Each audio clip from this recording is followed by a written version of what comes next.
Okay, hey you guys. Hello. Welcome to Kat. I'm Kat. And I'm V. And welcome to our kitchen. So, today we're going to be doing cheesecake for you all. V. Anyways, we're going to be doing homemade cheesecake for y'all. So, y'all hang with us and we'll be right back.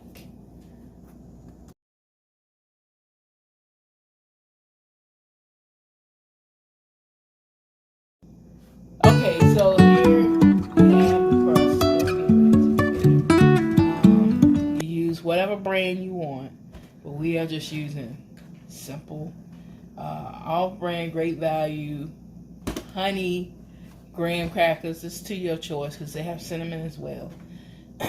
We use honey because a lot of people are allergic to cinnamon more than you would think. So that's why we stopped using cinnamon.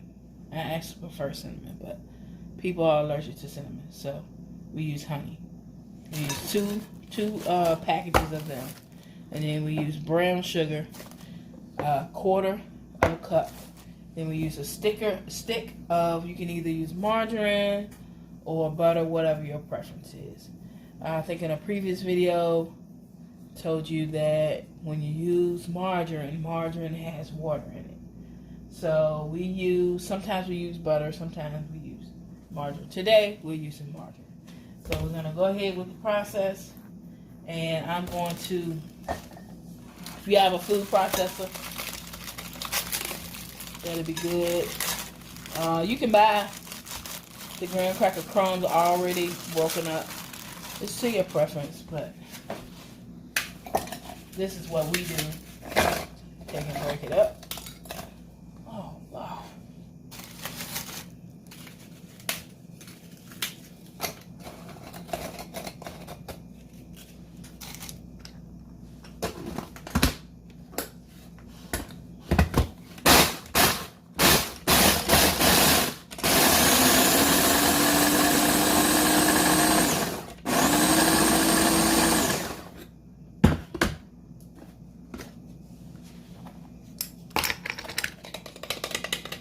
Okay, that's what it should look like. Powdery, not powdery, but very fine. So I'm gonna do the rest of this and I'll be right back to show you what's next. Okay, so I have crumbled up all of the the graham crackers.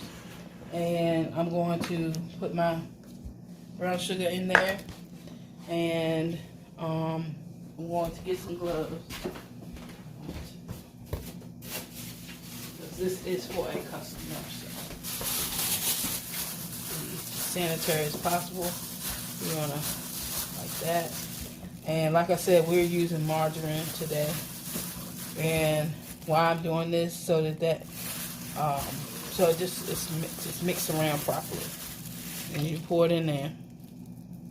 Okay. How much margarine do you use? That was a stick of margarine, which is a half a cup.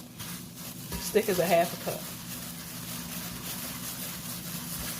And you want to do that, keep it loose as possible. You want it to be crumbly. You don't want it to be too wet.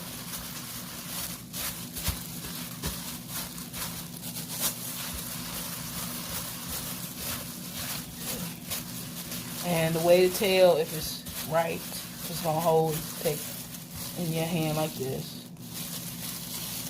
And if it does that, that means that's you got it right. Okay. Because there's nothing worse than to have a cheesecake and the crust falling apart when you're trying to cut it. Okay. Now, come back to that in a second. You want to make sure that your oven is also at 350. Because you're going to bake your crust for about 5 to 10 minutes, depending on how you know your oven.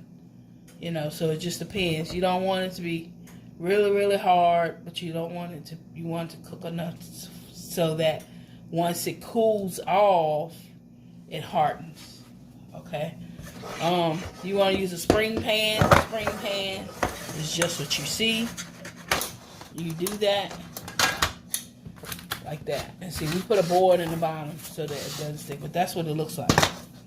You take it and you rolls it back like that. Because what happens is once it gets done, when you do that, all you have to do is do that, and you just lift your thing right out of it. Simple.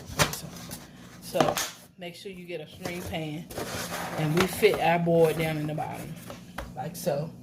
Then you put your crumbs in the bottom like that. And that's another thing you don't have to worry about with the spring pan, is you don't have to worry about it sticking. But you even it out from the middle out. Make sure it's even all the way around before you press.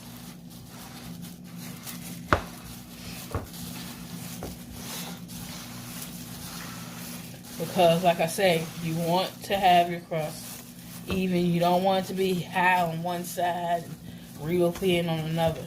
Once you get it evened out or leveled out, then you press it down. Like that. Once you do that, then you're going to stick it in the oven. Like I said, set a timer for about probably 7 minutes. It's probably going to be the most accurate time.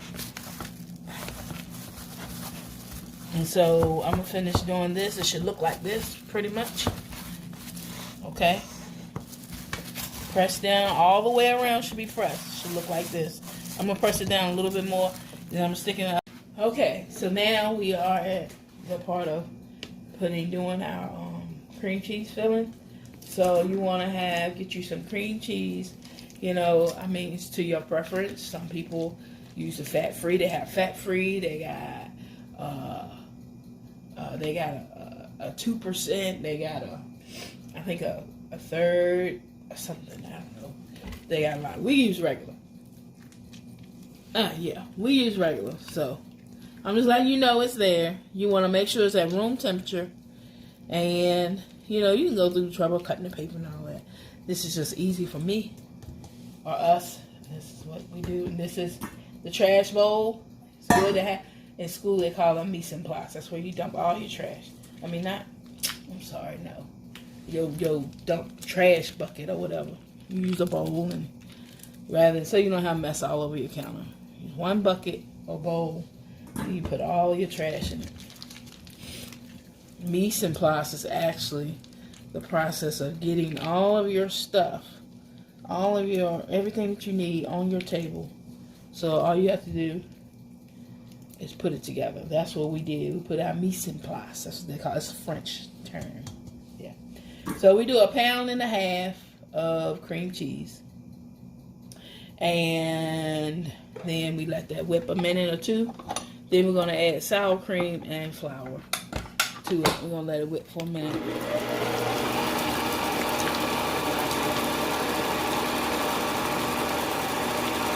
So we're making New York style, which is going to be thicker than your normal cheesecake. Alright, and then you want to use your rubber spatula, scrape it so everything's incorporated well. Alright. Is that cookie?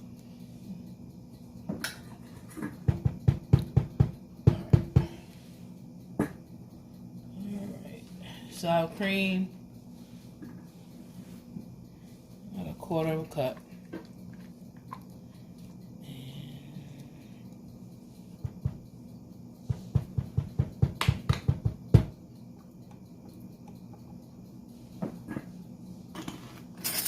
Tablespoon of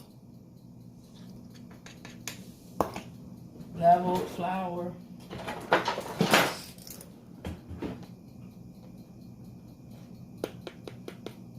What I just did was make sure there was no air in the bottom of it. And put it down again.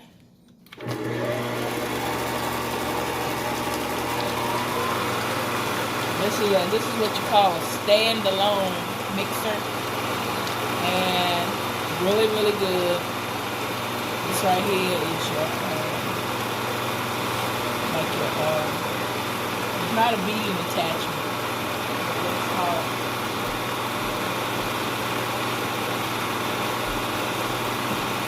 What? Shut This is the 5th beast we'll be filming, y'all. Look. This is your, it usually comes with the blender attachment, and it goes with the attachment. And this is the BB attachment. Really good. It's better than just a standalone mixer. So if you can afford to get one, get one. Alright, what you want to do is, and I'm telling you, there is such thing as over mixing, even with a cheesecake. You just heard that bell go off? That was the cheesecake, the crust. I'm getting ready to pull it out in a second. You're going to scrape your sides. And pause it for a second. I wanted to check out our crust. It's not quite done. I put it on originally for 7 minutes. And it's not done, so I added another 3 minutes. So while that's doing that, I'm adding 3/4 of a cup of sugar. And I'm going to mix that around as well.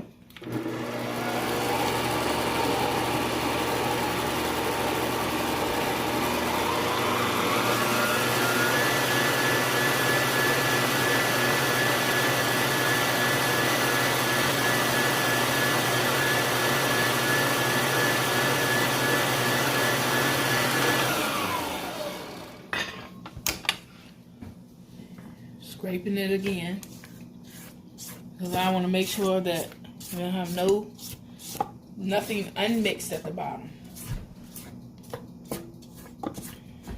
Okay. Is that a fruit fly? Things get on my nerves. Jeez. It's coming out of nowhere too.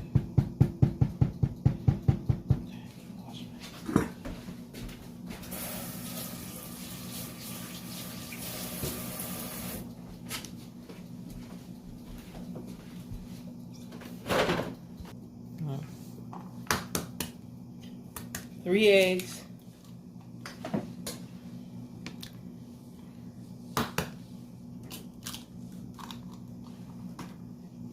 Watched it in previous videos. Purpose of doing them one by one is to make sure that there's no blood in the egg.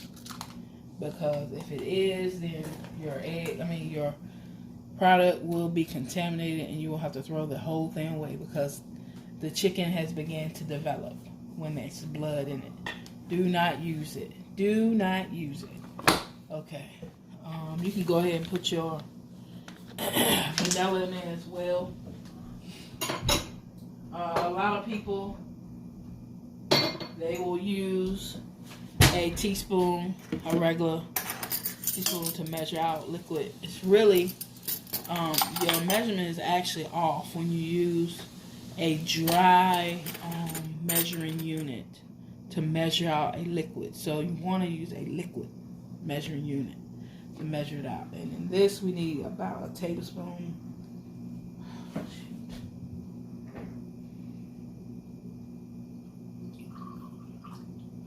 Tablespoon. Then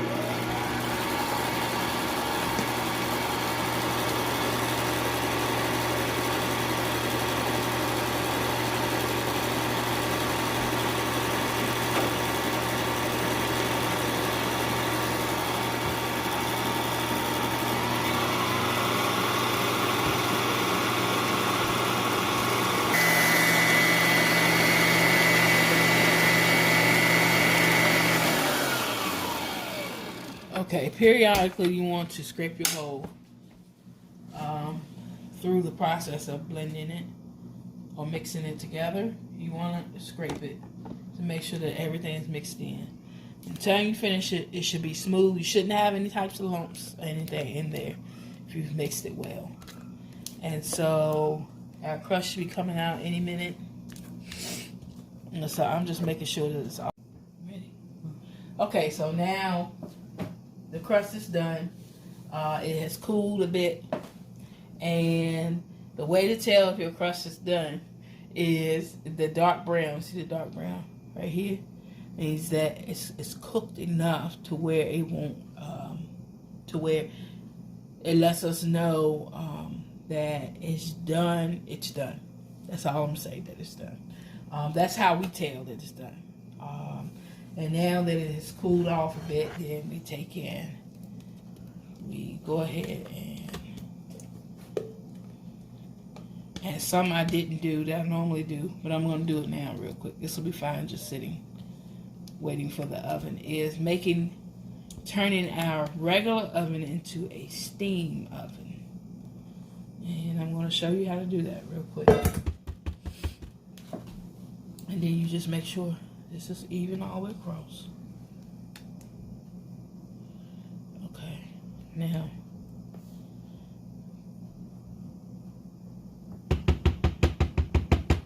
just let it sit. I don't know if you see I got a pan under here.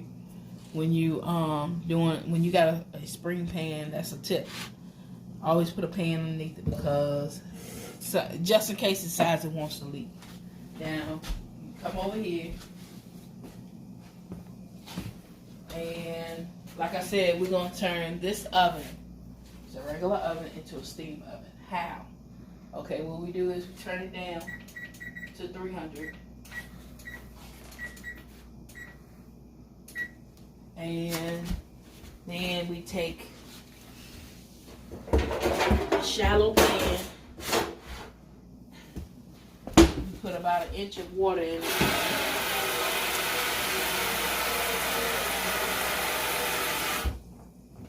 So that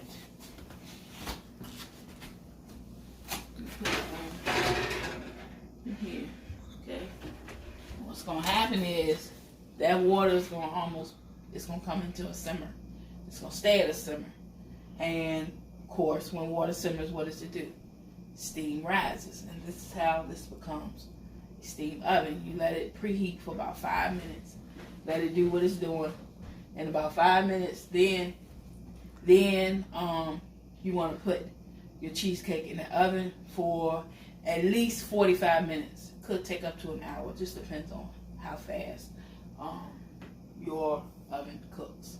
For us, it needs at least 45 minutes for it to bake. Sometimes it needs a little longer, but on an average, it's 45 minutes.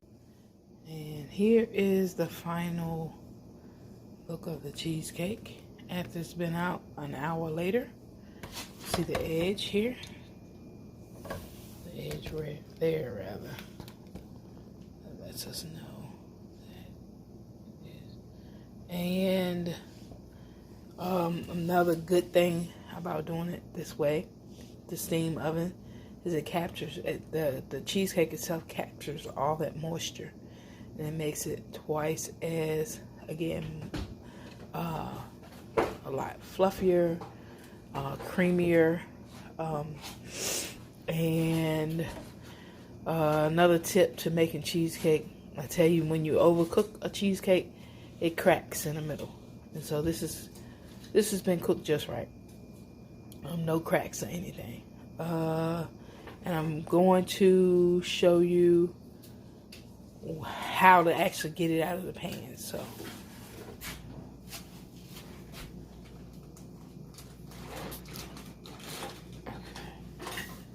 So you can take your knife and run it along the sides, so that way when you unhook the latches, it doesn't pull your cheesecake apart, because that's what'll happen if you don't run a knife along the edge of it. Okay.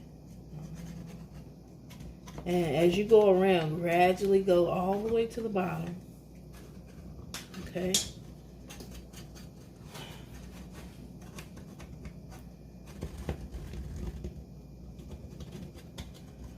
All right. Okay. Now you want to take and unlatch it. See? Everything's still intact. Had I not done that, it would have pulled your edge from the cheesecake and it would have stuck a little bit to it. But as long as you run your edges about, then you just pull it off like that. Okay, now look at the sides of it. See, nice and golden brown. And the trick to it, we put cake board at the bottom. Voila. Comes off like that. Just easy. Very easy. And now you can put your topping on it. Whatever topping you want to put on it. You can leave it plain like that. But you definitely want to put it in the refrigerator and let it cool. And we actually make our strawberry topping. Customer wants the strawberry topping on the side. So this is going to go to her like this with her strawberry. We call it schmutz. Strawberry topping to the side. So you'll see a video about how we make our schmutz. And in that video, we're going to do strawberry in particular. All right? All right. Thank you for tuning in to another video in Cat and V's Kitchen. All right. Until the next one.